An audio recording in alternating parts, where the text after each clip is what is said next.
आकाशवाणी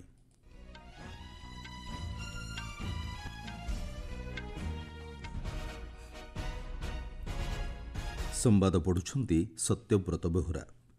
कानाडारे आज G7 शिखर सम्मेलन में जोगदेवे प्रधानमंत्री नरेंद्र मोदी। अहमदाबाद विमान दुर्घटना 125 जन मृतकों डीएनए परीक्षा शेष होइथिबा सूचना।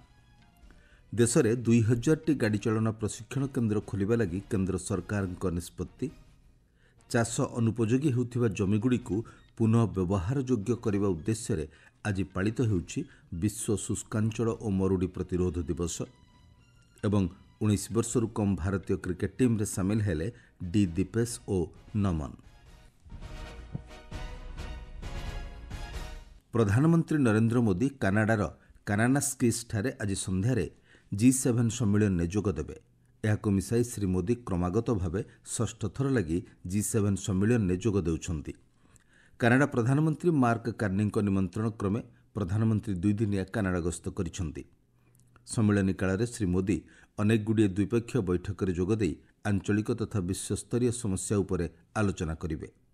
विश्व अर्थनैतिक तथा भू राजनैतिक प्रसंग उपरे आलोचना करिबा लगी फ्रांस, युक्तराष्ट्र अमेरिका, Britain, Germany, Japan, Italy, Canada और यूरोपीय संघ को नहीं गठित G7 मंचर वार्षिक सम्मेलन अनुष्ठित होता है।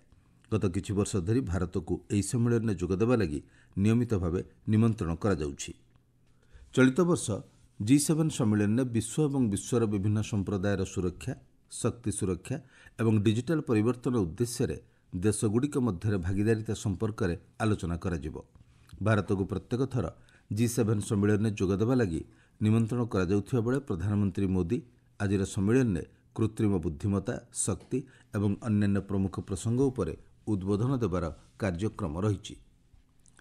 प्रधानमंत्री नरेंद्र मोदी और साइप्रस प्रतिपक्ष आतंकवाद एवं उग्रवाद कार्यकलाप को निंदा करने सह एहार मुकाबिला करने दिगरे प्रतिबद्धता दोहराइछंती। श्री मोदी गतकाली साइप्रस गस्त अवसर में विश्व में शांति और स्थिरता बजाय रखिबा सह परस्परर अखंडता और सार्वभौमत्व को सम्मान देवा लगी कहिछंती। सेहिभଳି आतंकवादी भित्तिभूमि को संपूर्ण विनाश करने एथिलागि पांठि जोगाण बंद करने सहित सेमानंकु आश्रय न देवा और दोषी को दंड देवा दिगरे सहायता करने लगी घोषणापत्र रे कहा जाइछि। आतंकवाद, ड्रग्स और आर्म्स की तस्करी की रोकथाम के लिए हमारी एजेंसीज के बीच रियल टाइम इंफॉर्मेशन एक्सचेंज का मैकेनिज्म तैयार किया जाएगा। हम दोनों सहमत है कि हमारे आपसी व्यापार और निवेश में बहुत पोटेंशियल है।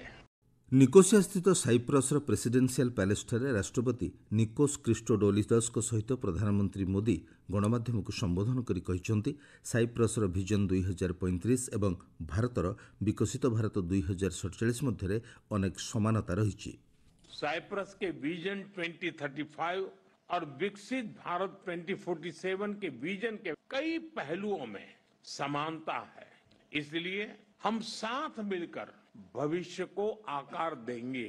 अपनी साझेदारी को स्ट्रेटेजिक दिशा देने के लिए हम अगले 5 वर्षों के लिए एक ठोस रोड मैप बनाएंगे।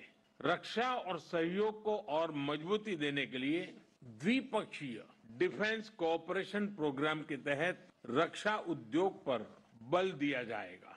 साइबर और मैरीटाइम सिक्योरिटी पर अलग से डायलॉग शुरू किया जाएगा। गुजरात स्वास्थ्य मंत्री ऋषिकेश पटेल कहिसंती अहमदाबाद विमान दुर्घटना 125 जन मृतकों डीएनए परीक्षा शेष होइछि। सेमानंक मध्यरु 83 जनक मृतदेह सेमानंक संपर्कीय को हस्तांतर करा जाइछि। सामाजिक गणमाध्यम पोस्ट रे मंत्री कहिसंती आवश्यक प्रक्रिया शेष हेबा परे अवशिष्ट मृतदेहगुड़िक हस्तांतर करा जिवो। उभय राज्य एवं केन्द्र सरकार संस्थागुड़िक मिलित भावे डीएनए परीक्षा और चिन्हट कार्य शीघ्र शेष करने लगी उद्यम करुछंती। इतिमध्यरे गुजरातर पूर्वतन मुख्यमंत्री विजय रूपाणी गतकाली राजकोट ठारे संपूर्ण राष्ट्रीय मर्यादा सह शेषकृत्य संपन्न होइछि। देशर विभिन्न स्थान में 2000 टी गाड़ी चालना प्रशिक्षण केन्द्र खोलिबा लगी केन्द्र सरकार निष्पत्ति ग्रहण करिछंती। नुआदिल्ली रे आयोजित कार्यक्रम में जोगदे परिवहन और जातीय राजपथ मंत्री नितिन गडकरी कहिसंती देशर पछुआ और आदिवासी बहुल अंचलगुड़िकरे एही प्रशिक्षण केन्द्रगुड़िक खोलाजिବ जहाँफल युवक मानक निजुक्ति सुजोग मिल पार।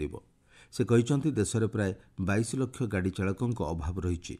ପ୍ରଶିକ୍ଷଣ କେନ୍ଦ୍ରଗୁଡ଼ିକ ସ୍ଥାପନ ହେବା ଫଳରେ ଦେଶରେ ଉତ୍ତମ ମାନର ଚାଳକ ସୃଷ୍ଟି ହୋଇପାରିବେ ବୋଲି ସେ କହିଛନ୍ତି। ଅନ୍ୟପକ୍ଷରେ ଦୁର୍ଘଟଣା ହାର କମ୍ କରିବା ଲାଗି ସରକାରଙ୍କ ପକ୍ଷରୁ ବିଭିନ୍ନ ପଦକ୍ଷେପ ଗ୍ରହଣ କରାଯାଉଛି ଏବଂ ଜନସାଧାରଣ ଟ୍ରାଫିକ୍ ନିୟମ ଅନୁପାଳନ କରିବା ଲାଗି ସେ ଆହ୍ୱାନ ଦେଇଛନ୍ତି।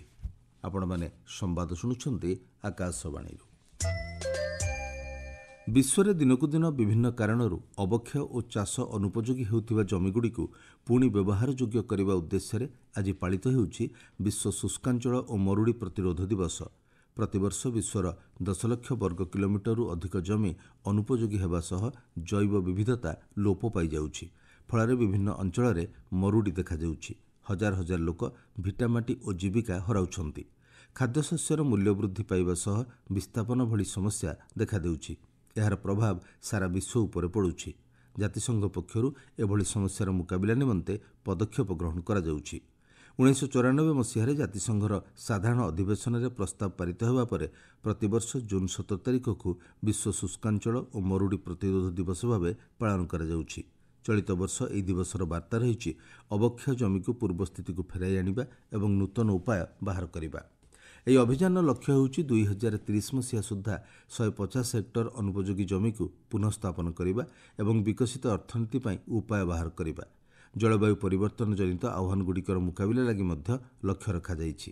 ଫଳରେ ଜମିର ଉତ୍ପାଦକତା ବୃଦ୍ଧି ପାଇବା ସହ ଗ୍ରାମୀଣ ଅର୍ଥନୀତି ବିକାଶରେ ସହାୟକ ହୋଇପାରିବ ବୋଲି କୁହାଯାଇଛି। ଏହି ଦିବସରେ ଆଜି କେନ୍ଦ୍ର ପରିବେଶ, ଜଙ୍ଗଲ ଓ ଜଳବାୟୁ ପରିବର୍ତ୍ତନ ମନ୍ତ୍ରୀ ଭୂପେନ୍ଦ୍ର ଯାଦବ ଏବଂ କେନ୍ଦ୍ର ସଂସ୍କୃତି ଓ ପର୍ଯ୍ୟଟନ ମନ୍ତ୍ରୀ ଗଜେନ୍ଦ୍ର ସିଂ ଶେଖାୱତ ଯୋଧପୁରଠାରେ ଏକ ଜାତୀୟ କର୍ମଶାଳାର ଉଦ୍ଘାଟନ କରିବେ। ଏଥିରେ 2025 ସୁଦ୍ଧା ଅନୁପଯୋଗୀ ଜମିକୁ ପୂର୍ବ ସ୍ଥିତିକୁ ଫେରାଇ ଆଣିବା ଲାଗି ବିଭିନ୍ନ ପଦକ୍ଷେପ ସମ୍ପର୍କରେ ଆଲୋଚନା କରାଯିବ। ଇରାନର ଜାତୀୟ ପ୍ରସାରଣକାରୀ ସଂସ୍ଥା Islamic Republic of Iran broadcasting ଉପରେ ଇସ୍ରାଏଲ ସେନା ପକ୍ଷରୁ ଆକ୍ରମଣ କରାଯାଇଛି। ଇସ୍ରାଏଲ ଉପରେ ଇରାନର ଆକ୍ରମଣର ପ୍ରତିଶୋଧ ସ୍ୱରୂପ ଏହି ଆକ୍ରମଣ କରାଯାଇଥିବା କୁହାଯାଇଛି। ଉଭୟ ପକ୍ଷରୁ ଭିତ୍ତିଭୂମି ଉପରେ ଆକ୍ରମଣ କରିବା ତୀବ୍ରତର ହେଉଥିବା ଜଣାପଡ଼ିଛି। ଗତକାଲି ଇରାନ ପକ୍ଷରୁ ଇସ୍ରାଏଲର ତେଲ୍ ଆଭିଭ୍ ଏବଂ ବନ୍ଦର ସହର ହାଇଫା ଉପରେ ଆକ୍ରମଣ କରାଯାଇଥିଲା। ଏଥିରେ ଅନେକ ବାସଗୃହ ଧ୍ୱଂସ ପାଇବା ସହ ଅନେକ ସାଧାରଣ ନାଗରିକଙ୍କ ମୃତ୍ୟୁ ହୋଇଥିବା ଜଣାପଡ଼ିଛି। ଏହି ଘଟଣା ନେଇ ବିଶ୍ୱର ନେତୃବୃନ୍ଦଙ୍କ ମଧ୍ୟରେ ଚିନ୍ତା ପ୍ରକଟ କରାଯାଇଛି। ଅନ୍ୟପକ୍ଷରେ ତେହେରାନ ପକ୍ଷରୁ କତାର, ସାଉଦି ଆରବ ଏବଂ ଓମାନ ଭଳି ଦେଶକୁ ଆମେରିକା ଉପରେ ଚାପ ପ୍ରୟୋଗ ଲାଗି ଉଦ୍ୟମ କରିବାକୁ କୁହାଯାଇଛି। ଆମେରିକା ରାଷ୍ଟ୍ରପତି ଡୋନାଲ୍ଡ ଟ୍ରମ୍ପ ଇସ୍ରାଏଲକୁ ଅସ୍ତ୍ରବିରତି ଲାଗି ତୁରନ୍ତ ରାଜି କରାଇବାକୁ ଉଦ୍ୟମ କରିବା ଲାଗି ସମ୍ପୃକ୍ତ ଦେଶଗୁଡ଼ିକୁ ଇରାନ ପକ୍ଷରୁ କୁହାଯାଇଛି। ଉଭୟ ଦେଶ ମଧ୍ୟରେ ଦେଖାଦେଇଥିବା ବିବାଦ ଏବଂ ଆକ୍ରମଣ ପ୍ରତି ଆକ୍ରମଣ ରୋକିବା ଲାଗି କୂଟନୈତିକ ସ୍ତରରେ ଜୋରଦାର ଉଦ୍ୟମ କରାଯାଉଛି। ଭାରତୀୟ କ୍ରିକେଟ କଣ୍ଟ୍ରୋଲ ବୋର୍ଡ BCCI ଆସନ୍ତା ଇଂଲଣ୍ଡ ଗସ୍ତ ପାଇଁ ଗଠିତ 19 ବର୍ଷରୁ କମ୍ ଭାରତୀୟ କ୍ରିକେଟ ଦଳରେ କେତେକ ପରିବର୍ତ୍ତନ କରିଛି। ଆଦିତ୍ୟ ରାଣାଙ୍କ ସ୍ଥାନରେ ଡି ଦୀପେଶଙ୍କୁ ଦଳରେ ସାମିଲ କରାଯାଇଥିବା ବେଳେ ନମନଙ୍କୁ ଖିଲାନ ପଟେଲଙ୍କ ବଦଳରେ ନିଆଯାଇଛି। ଉଭୟ ଦୀପେଶ ଏବଂ ନମନ ଦଳରେ ଅତିରିକ୍ତ ଖେଳାଳି ଭାବେ ସ୍ଥାନ ପାଇଥିଲେ। ଆଦିତ୍ୟ ଏବଂ ଖିଲାନ ଅସୁସ୍ଥ ଥିବାରୁ ଏହି ପଦକ୍ଷେପ ଗ୍ରହଣ କରାଯାଇଛି। ଆୟୁଷ ମାହାତ୍ରେଙ୍କ ନେତୃତ୍ୱାଧୀନ 19 ବର୍ଷରୁ କମ୍ ଭାରତୀୟ କ୍ରିକେଟ ଟିମ୍ ଆସନ୍ତା 27ରେ ଇଂଲଣ୍ଡ ବିରୁଦ୍ଧରେ ପ୍ରଥମ ଏକଦିବସୀୟ ମ୍ୟାଚ୍ ଖେଳିବ। ଏହି ପର୍ଯ୍ୟାୟରେ 5ଟି ଏକଦିବସୀୟ ଏବଂ 2ଟି ଟେଷ୍ଟ ମ୍ୟାଚ୍ ଖେଳାଯିବ। ଭାରତର 23 ବର୍ଷରୁ କମ୍ ପୁରୁଷ ଫୁଟବଲ ଦଳର ଖେଳାଳିଙ୍କ ନାମ ଘୋଷଣା କରାଯାଇଛି। ଦଳର ମୁଖ୍ୟ ପ୍ରଶିକ୍ଷଣ ନୌଶାଦ ମୁସା ତାଜିକିସ୍ତାନ ଏବଂ କାର୍ଗିଜ ସହ ବନ୍ଧୁତ୍ୱପୂର୍ଣ୍ଣ ମ୍ୟାଚ୍ ଲାଗି ଖେଳାଳି ତାଲିକା ଘୋଷଣା କରିଛନ୍ତି। ଆସନ୍ତାକାଲି ତାଜିକିସ୍ତାନର ହିସୋର କେନ୍ଦ୍ରୀୟ ଷ୍ଟାଡିୟମରେ ରାତି 8:30 ତାଜିକିସ୍ତାନ ସହ ଭାରତ ମ୍ୟାଚ୍ ଖେଳିବ। ସେହିପରି ଜୁନ୍ 21ରେ କାର୍ଗିଜ ସହ ଭାରତର ମୁକାବିଲା ହେବ।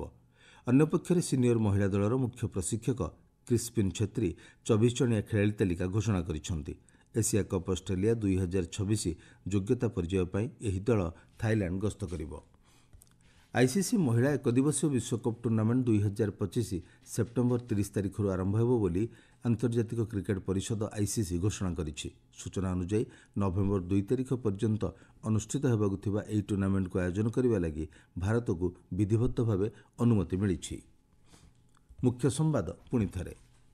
କାନାଡାରେ ଆଜି G7 ଶିଖର ସମ୍ମିଳନୀରେ ଯୋଗଦେବେ ପ୍ରଧାନମନ୍ତ୍ରୀ ନରେନ୍ଦ୍ର ମୋଦି।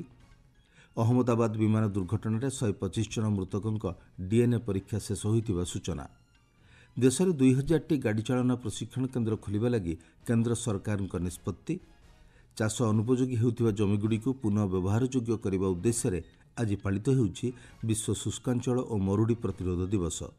ଏବଂ 19 ବର୍ଷରୁ କମ୍ ଭାରତୀୟ କ୍ରିକେଟ ଟିମ୍ରେ ସାମିଲ ହେଲେ ଡି ଦୀପେଶ ଓ ନମନ। ସମ୍ବାଦ ଶେଷ ହେଲା।